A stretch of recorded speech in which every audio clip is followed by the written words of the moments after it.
dito sa farm, yan, sa kubo. Nandito na naman ho ulit kami at tatim ho kami ng mga halamang namumulaklak. Ayan. Namulaklak na ho areng. Alas 10 ho ang tawag sa amin nito. Ay, kaganda. Dahil ho ngayon nag-uulan na. Ay, narin na naman aming batang bukid. Ay, ang baay. Ang taga-siting ari naging taga-bukid na. Hoy, psst! Hello! Yan. Magtatayon kami ng ano at nakabili ho ng halaman ng aking ate. Yan, ang ganda ho ng bugambilyang are. Bugambilya nga ito, Sharon. Ganda oh, double ang kulay niya. May white tsaka ho yung purple. Hindi ko alam ang tawag sa kanila pag doble ang kulay. Yan. Itatanim ho namin din sa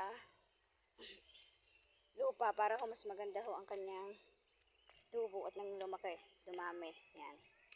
Ito ho yung mga tanim namin dito sa bahay ho ng aking ate. Dito ho sa kubo. Yan. Ay, ipabasa yung nagtatag-ulan na ang ganda na ho ng mga bulaklak na rin alas 10. Yan. Yan. Ay. Shhh. Oh, nagtatanggal ng ano ng yun ho matatalas na ano ho at nagpunta ho ng bukid. Ay, isa-isa ho na yan tanggalin. Yan. Wow, ganda.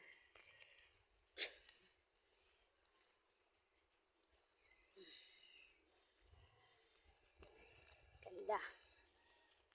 Sarap ng hangin. Sarap ng hangin dito.